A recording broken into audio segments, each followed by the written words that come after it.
Hello, and welcome back to my channel for those of you who are returning. It's been a while.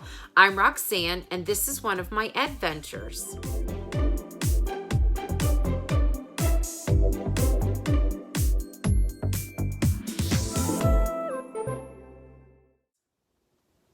So in this video, I am collaborating with Ali Mack. She's a 7th grade math teacher, and her channel is called Hot for Teaching. She has the best energy. I have been watching her videos for over a year now, and I had to get in touch with her. So I highly recommend that you put this on pause, go down into the description, click onto her channel and subscribe, and then come back, watch my video, and then go check out hers. So our topic is multiple intelligence. And here is a picture of her channel right here. There she is. She's pretty wild. I would love to be in her math class because as a student, I was afraid of math. I became a better teacher of math, but I had fears, let me tell you. And I think it's all because of this whole concept of how we think and how intelligence is and what it is and how intelligent we are. Everyone is intelligent. Everyone has smarts.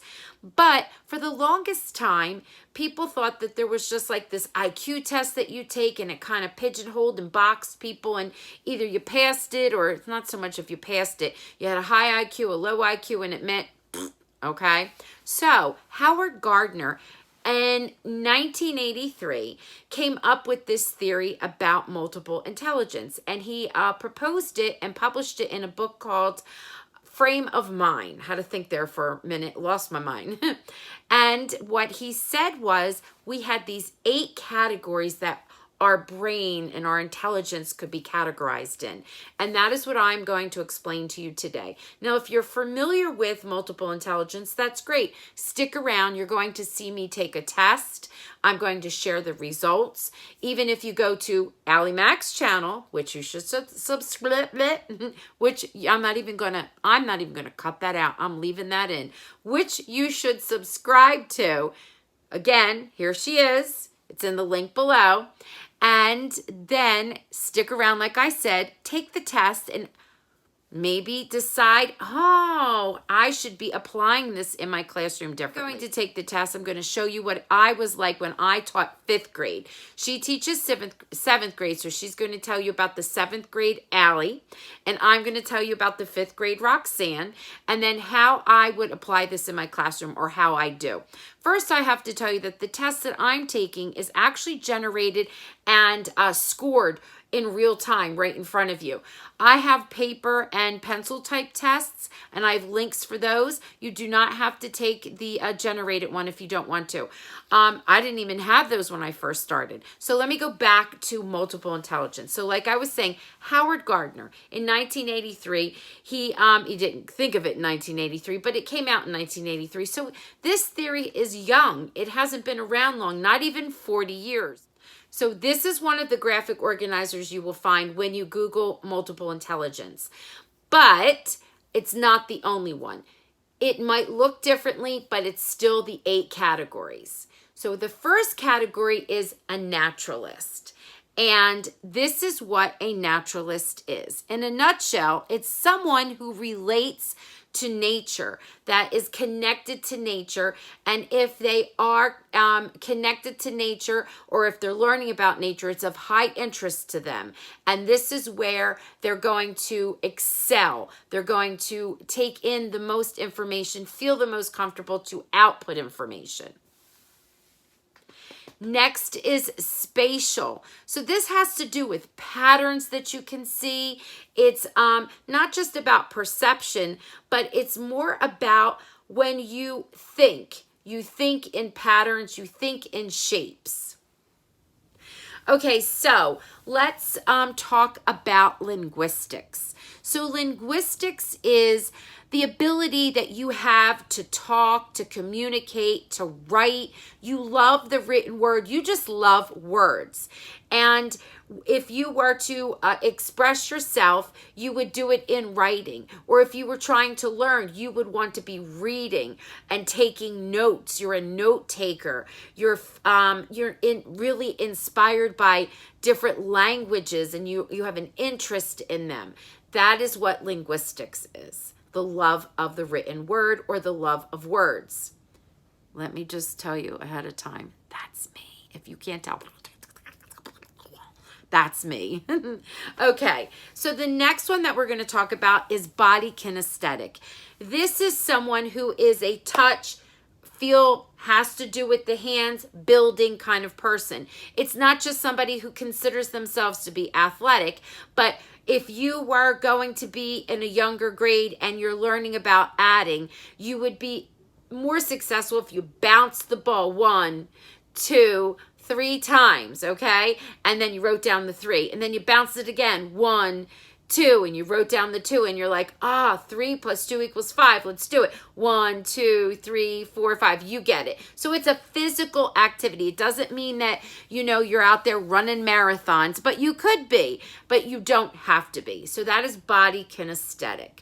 Now there's a logical and mathematical category, and that's for people who, when they're thinking and trying to solve even problems that are not in math class, not science related, it could be social studies related, it could be at home trying to solve a problem of communication with someone, you think in equations, you think in shapes almost, like you say, if I had this here and I had this here and I brought it together, it's almost like linear equations and that kind of thinking. So that is what a mathematical and logical thinker is. By the way, I am just giving you a little tiny blurb. For each one of these, I could do an hour video. So I could have 8 hours worth of time here, and we might be like, taking a snooze, but it is fascinating, and I encourage you to check out the links below and do further research if this is, piquing your interest.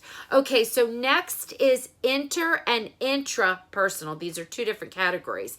The interpersonal is someone who would study on their own, go off and need a quiet space or away from others and be with their own thoughts. They like themselves, or they feel comfortable and safe with themselves. You feel more at home trying to study yourself, maybe with note cards, testing yourself. That's someone who is intrapersonal. Now, someone who is interpersonal likes and feeds off of others. So you like to work in a group. You don't mind group work. You like to listen what someone else has to say, because then it inspires you or it clicks in your head. Helping them, they help you, kind of thing. Okay, and last but not least is a musical learner. Musical is exactly what that is. You hear the tune in your mind. You set it to a song. You make a little ditty in your brain. You relate it to another song. You connect when you hear that song. You're like, oh, I know where I was.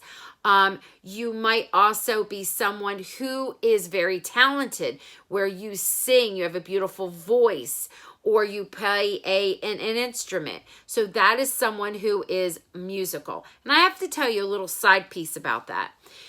When I teach 5th grade and I give the test, most of my 5th graders rank high in music. And I think it's their attitude and the way their brain is developed at that time. Because our brain does develop through the years, especially when we get to a certain age. And then it starts to deteriorate, I think.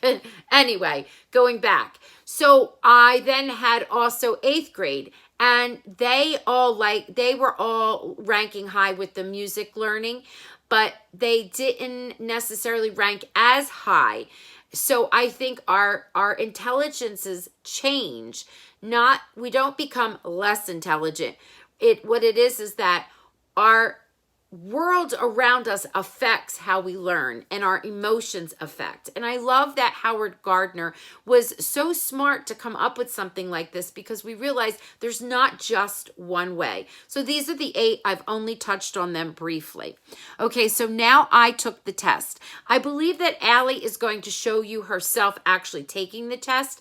I'm actually going to read off my questions to you and tell you my answers. I'm not going to go through the whole entire thing. It's not actually that long, but I have to read some of them to you because I bust out laughing. And some of them are so funny to me because they're like so me and it's silly. Okay, here we go. Okay, I'm going to show you a picture of the test right here, so you can get an idea of what it looks like. But of course the link is there. And you're asked a series of questions. Now, I don't know if I mentioned this earlier, but when I first would take it, it was pages long. So I created one, oh goodness, probably in like 2001 when I was workshopped and I took classes, because it was very popular in the early 2000s when I first started teaching middle school. So I developed my own version and I made it kid friendly, but there are so many links out there that are very, even 5th grade friendly, 2nd grade friendly if you wanted to. You could even do it informally with kindergarten if you wanted to. And you're smart out there. You would know how to do that. All right. So it's a 1 to 5. 1 being that you, it doesn't describe you at all. 2 is, I'm reading off of here. 2 is very little. 3 is somewhat, pretty well is 4, and 5 is that is you exactly. And I'm not going to read all of them to you, but I am going to share some of them.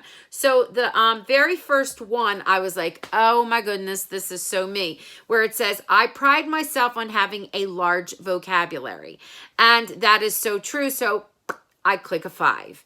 And then another one is, music is very important to me in my daily life. It is, but I wouldn't consider it a 5. I might go with like a 3, possibly a 4.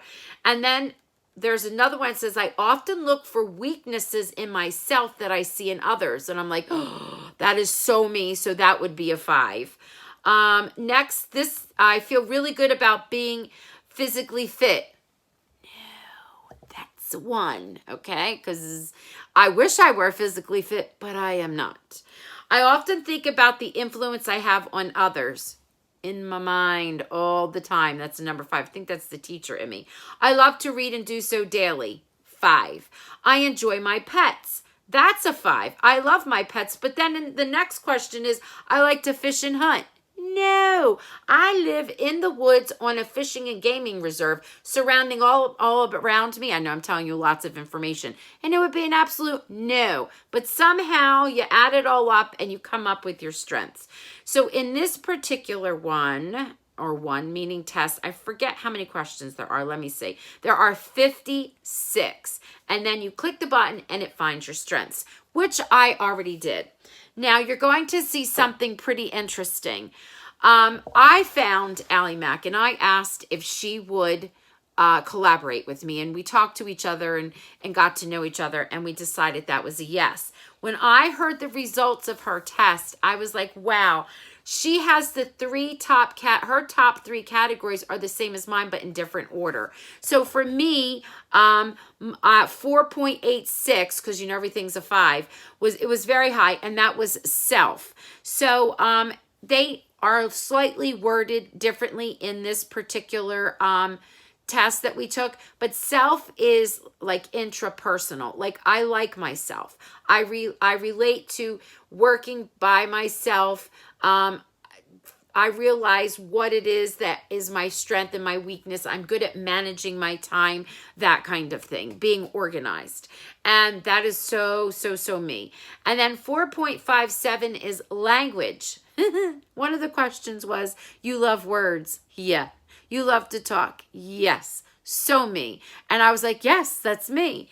And then 4.57, it was like a tie, was social. I am very social, which is funny because I do like my private time, but I love people. Like I said, I sought her out. You know, I love that. This is why I do YouTube. You know, my family's like, what are you doing in there? And I'm like, my YouTube channel is important to me. Okay, so now what is my fifth grade self? What was I like? Well, here is a picture of me when I was in fifth grade.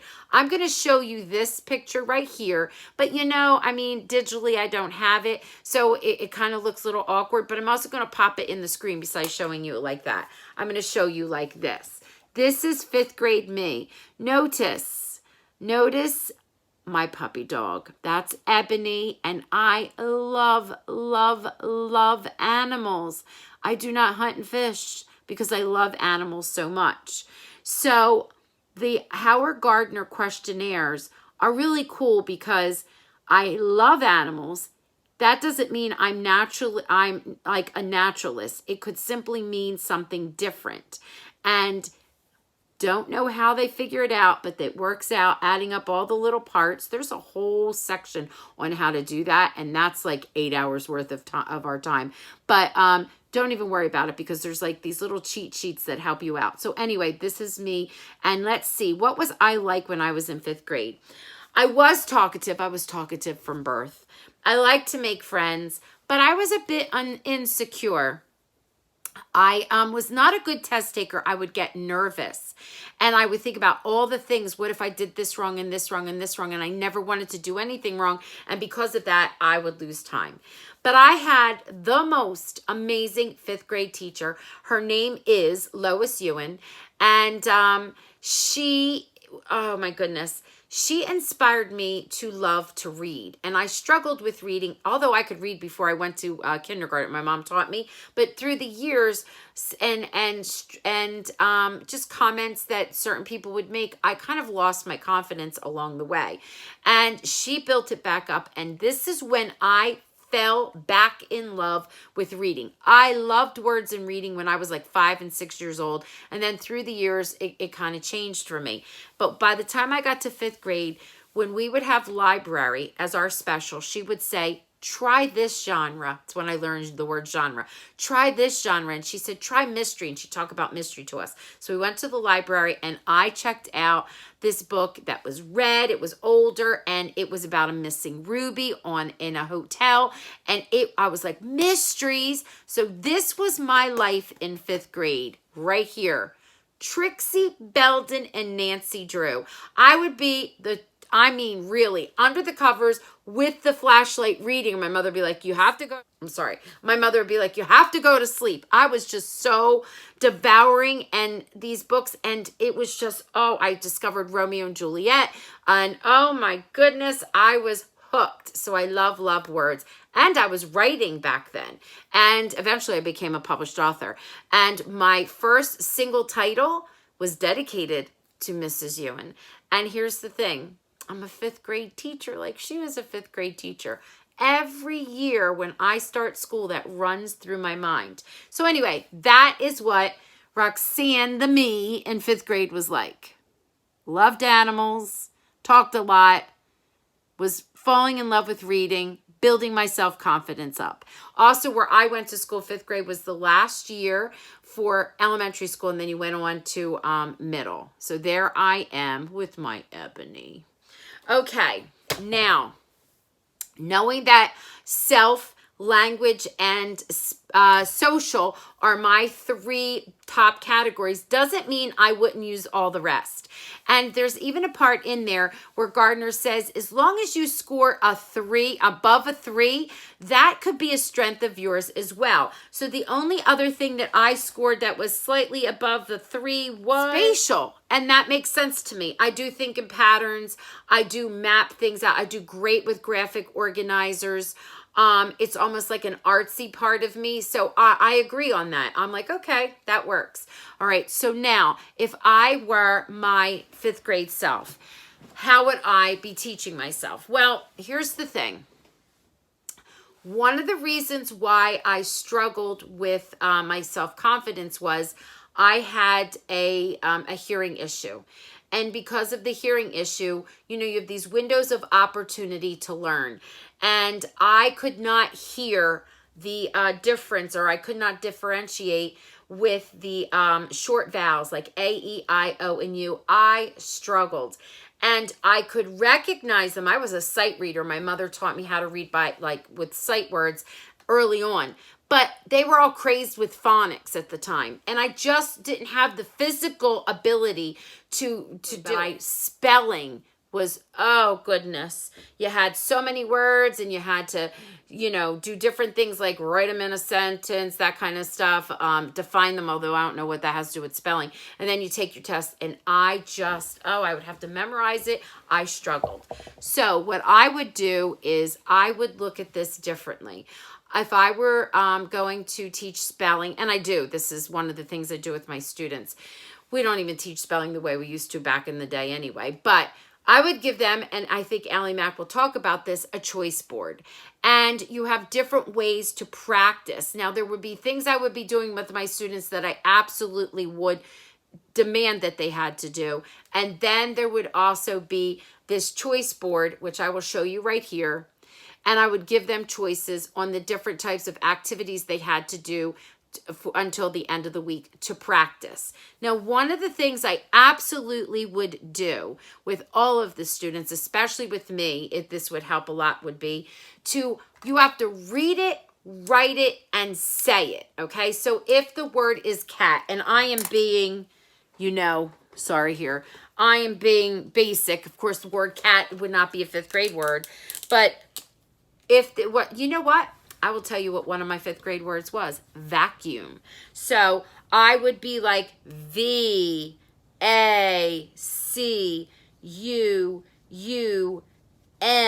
vacuum. So I would be reading it. I'd be writing it and saying it at the same time over and over again. V-A-C-U-U-M. And that helps me because I am a linguistic learner. And I'm seeing it. It is spatial for me. It's in my mind now. I'm writing it, reading it, and saying it. I'm doing 3 things at the same time. And maybe one of them is my weakness, but the other 2 are my strength. It's going to click more in my mind. So that's one of the things. And I always make my 5th graders do that. It's just an exercise that we do. Now, I know if you have younger grades, you can do this.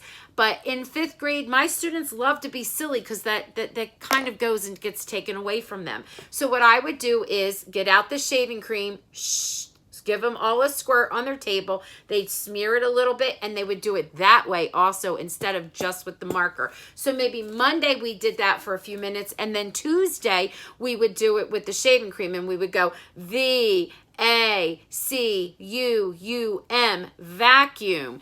And that is another way. And then the next day I would move on to something else. The children love it. I know it sounds ridiculous, but they do. And now I would move on to the choice board, where at home they had to do one of the activities each of the night. Another thing I can do is for spatial learning, what I would do is have the different colored papers in a row, and for each of the sounds, this is almost, even though I'm in 5th grade, this is something that you do back down in the lower grades with the children, where it's the phoneme that you're paying attention to, the letters together that make the sound. So you can do it on the different squares or different colors, like let's say the word was cow. Okay, I know it's not 5th grade word, but let's say it was cow. The ow is really 2 sounds. It's 3 letters, but it's 2 sounds, 2 phonemes. So I would have on the blue the C for ka and the OW for the ow in orange. And I'd have these 2 blocks, ka, ow, cow. Another thing for spatial are note cards that look like this. Okay, so let's say the word is fantastic. So on the note card, I would color code the words, the letters to the phoneme. So you can see this right here. The fan is one color, TAS, T-A-S is another, and then tick, T-I-C is another color. So this helps me with spatial. Okay, so these are just some ideas, but again, there's a choice board and the children have a choice. Maybe they'll pick something that isn't one of their high intelligences. So they are like branching out and they're learning. And that's great because they have a choice. Now, of course, there's going to be times where they won't have a choice. Like I was saying with the daily activity where I'm making them read it, write it, and say it, and doing 3 things at one time. They don't have a choice here because I know what it is they need and I am directing that. But then they would have a choice for homework or for center time. So that is just some ideas on how to teach spelling. Okay, so the next thing I wanted to talk about was how I would use this when we are reading. So we read these core novels that are a bit of a challenge. They're above everyone's reading level, and I read them and model them, and the children follow along. And I do something called a graffiti table. So this is what a graffiti table looks like. And what it is a way to teach students how to organize their thoughts, or a way for them to express what they're thinking. They have choices here. They could do their graffiti table straight up like graffiti with words, and it's just words, a word that stands out to them, a character's name that stands out, and then they make it bold and the colors behind it, that kind of thing, as you can see right here. Also, what they can do as we're reading along and I stop and I tell them to jot, they also have an opportunity to stop and then just with their own thoughts, just write their feelings down if they want, or draw it. Even in stick figures, blocks, cubes, they do not have to be artists. So we've got a lot going on here in this. We have physical and kinesthetic. We have something about space or spatial. We have that intrapersonal, and then we have an interpersonal, because what happens is the students then turn and talk to each other and share your ideas. Like for instance, if we were reading the story about wonder, and you could say, oh, I just love what happened in the cafeteria today. I think that Summer is a great character, and because, and then when you start talking and sharing, the other person's like, oh, I didn't even think of that. I was thinking more about, and you know, someone else's name. Oh, okay. And then they share and interact. It is amazing. There's this whole thing about sketching and doodling, and some children are very organized in their thought process and some are all over the page, and all of it is a good thing. I want to show you something. Before the pandemic, I would take, now this is this isn't the kind that has the heating element on it for register tape. This is straight up just a paper register tape, because the heating element one you don't want. So what I would do is giant rolls of this. I would order, you could get it off of Amazon. And when I say giant rolls, it's like a craft paper about this big. And roll it out, well, bigger than that. Roll it out on the floor. Look, spatial. I don't even know what I'm saying. Roll it out on the floor, and the children would spread out, and they'd be writing and doodling as we were doing this. They loved it. Roll it back up, and then pull the roll out and give it to somebody else next time, and they get to see what each other's doing. But because of COVID, we couldn't do that. Now, I very well could have given them a piece of white construction paper, but it's still not the same. So they all had their own private little roll like this, and they'd roll it out on the table. And this is where they did all of their doodling, using words, drawing, like shapes. Some of them were very artistic and very detailed. And then we were sharing and had a chance to even journal in our own thoughts. And then we would take the rolls and we would share them with each other, and the children would continue to draw, and I could post them hanging outside.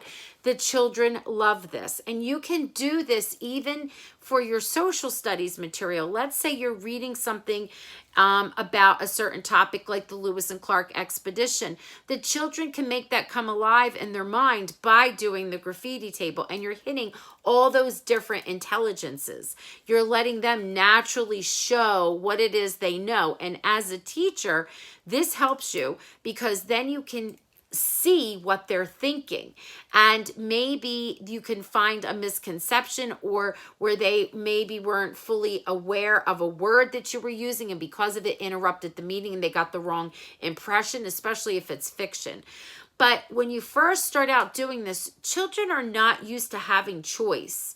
And when they don't have a choice, they're afraid of failure. They're afraid to really express themselves. They're going to want to draw what they think you want to see. And I don't care how old they are. This is from when they're little all the way up into high school, in my experience. So it's something that you're going to have to nurture and practice like anything else.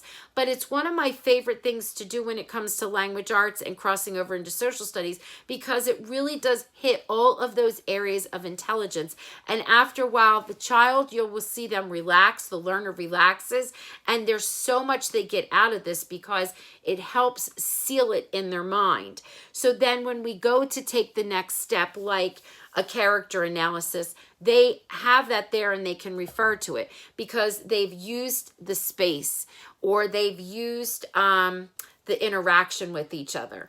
So it's a really good idea. Okay, so this is how I apply the 8 intelligences into my classroom. I hope you will go and watch Ali Mack. She will give you this wonderful history of Howard Gardner. What an interesting man, and there's this really cool story, and I'll give you a little tidbit so you could go over to watch it. And even before Howard Gardner was born, he was able to save his parents' lives. Now think about that. He wasn't even born yet and he saved their lives. And it's a really beautiful story. Actually, when she tells it, it made me a little bit emotional. So go over to Ali Mack, Hot for Teaching. Check her out. She's like high energy. She is so much fun. This is what attracted me to her. She has other videos that are amazing. And it's about her teacher life. Like if you're a teacher and you're connecting, it's about our lives. We're more than just teachers. We also have home lives. There are things we like, we don't like. We share them with you because you know that makes us who we are, and we bring that into the classroom. All right. Thank you again for coming to my channel or stopping by or tuning in and going on one of my adventures. You have a good day.